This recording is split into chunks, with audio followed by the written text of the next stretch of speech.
In part 3, I'm going to discuss what the religious leaders and science fiction writers and philosophers have said about technology in the future. And my first example is the first book of the Bible, Genesis.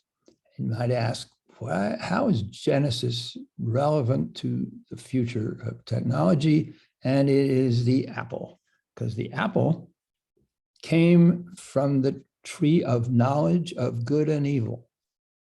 And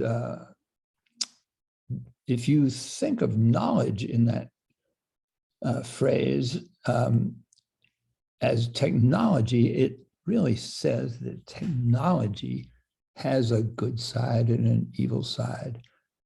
And that is true, as we all know. Now, let's talk about the last book of the Bible, Revelation. It says that it describes the apocalypse, which is the end of the world, it's judgment day. And here are the 4 horsemen of the apocalypse. The white horse represents conquest, and the brownish red horse represents random people killing each other.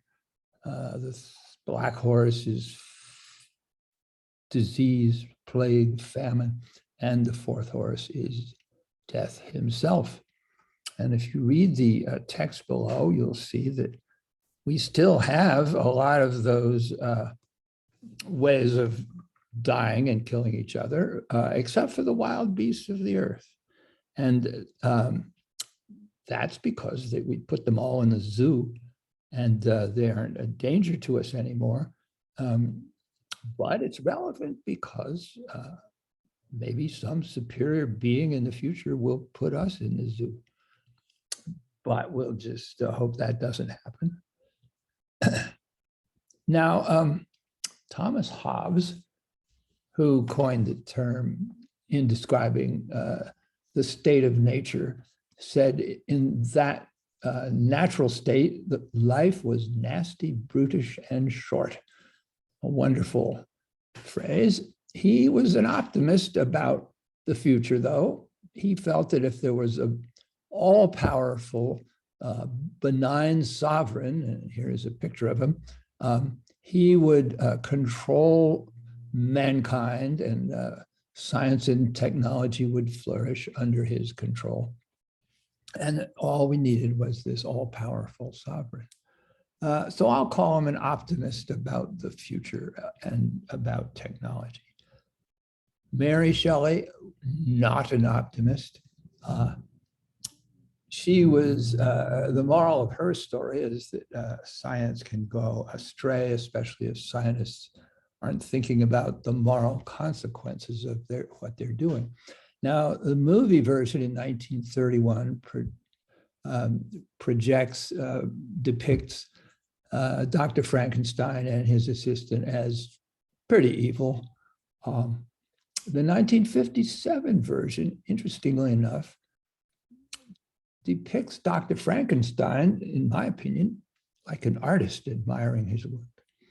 The assistant is more dubious and is wondering what's going to happen next. And of course, what does happen next is that the creature goes out, meets human beings who are afraid of him and try to kill him. And then the creature asks for a mate, and Dr. Frankenstein at this point has second thoughts, and he says, no, I'm not going to give you a mate. And so the creature becomes a monster.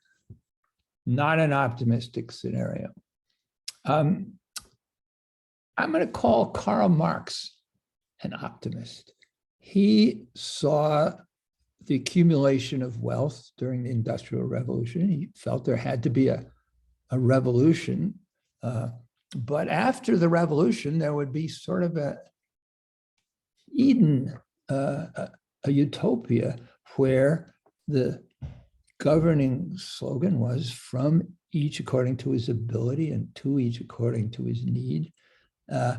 And there would be no accumulation of wealth. Now, the utopia perhaps didn't work out because human beings, they want to accumulate wealth. Each person wants to, and not just wealth, but power, glory.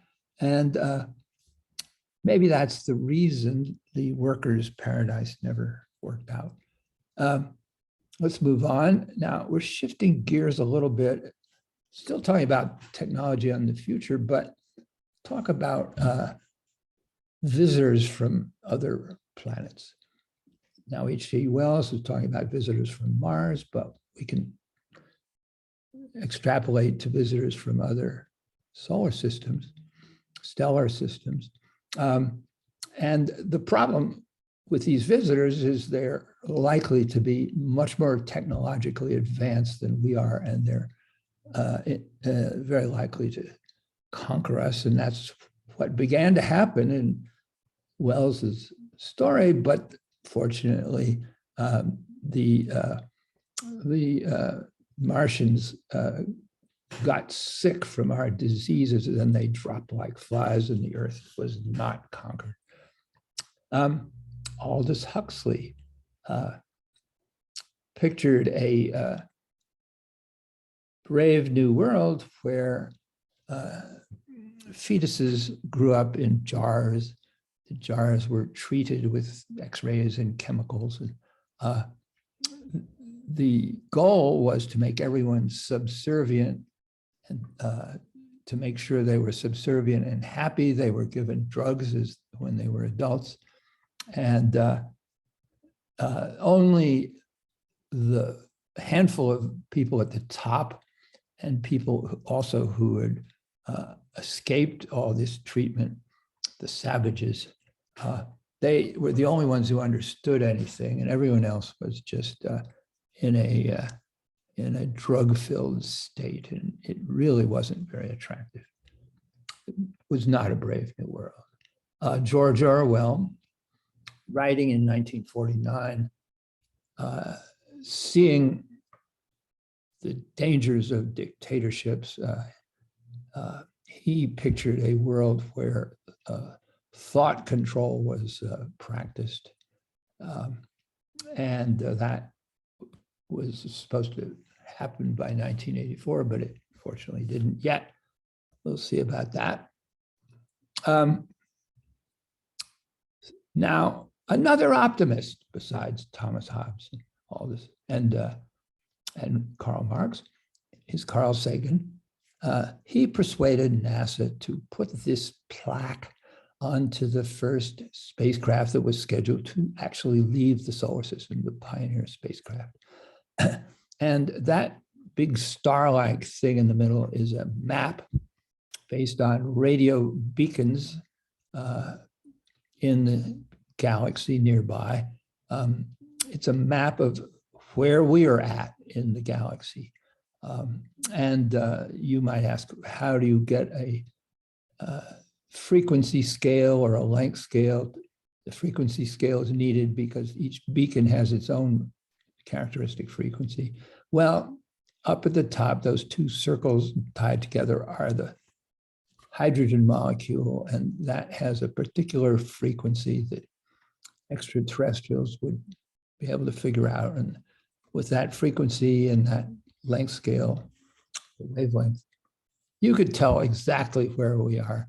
And I've considered an optimistic scenario because it sort of assumes that they would come and just be friendly.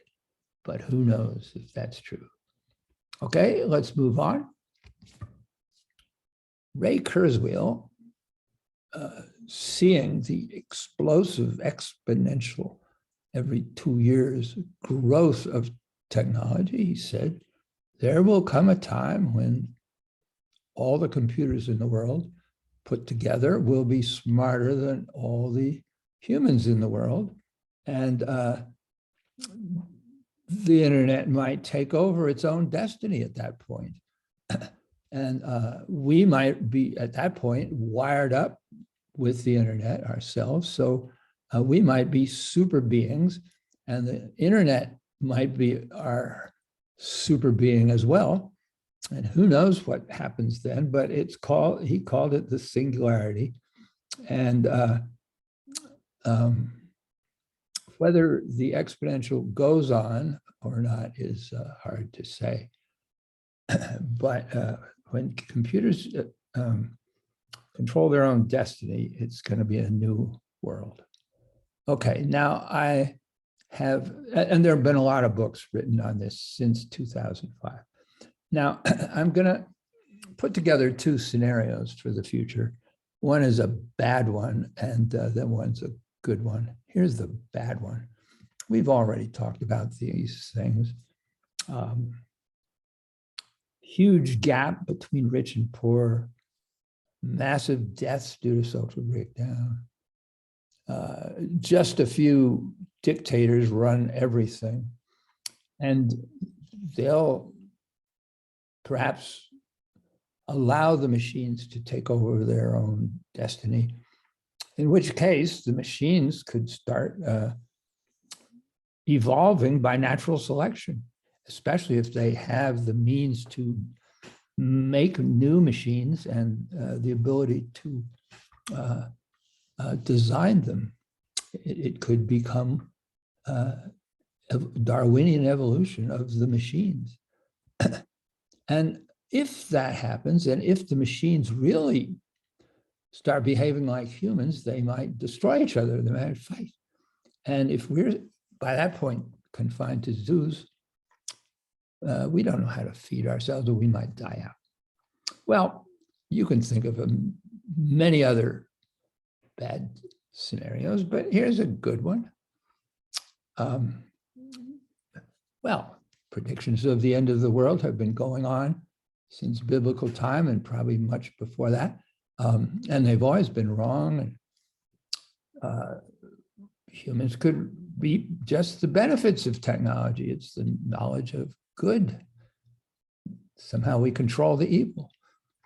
We could live on solar energy, eliminate famine, disease, and war. Global harmony would result as because of all this material well-being. And the wild card, we might make contact with a benign interstellar civilization that would help us reach a technological Eden. The book of Genesis was written about 500 BC. 900 years later, St. Augustine said that eating from the tree of knowledge of good and evil was the original sin, and all humans after that were guilty. That was controversial in its own time, and it still is. A more modern interpretation is that knowledge is not sinful. What matters is how you use it, and that is up to each of us acting during his or her own lifetime.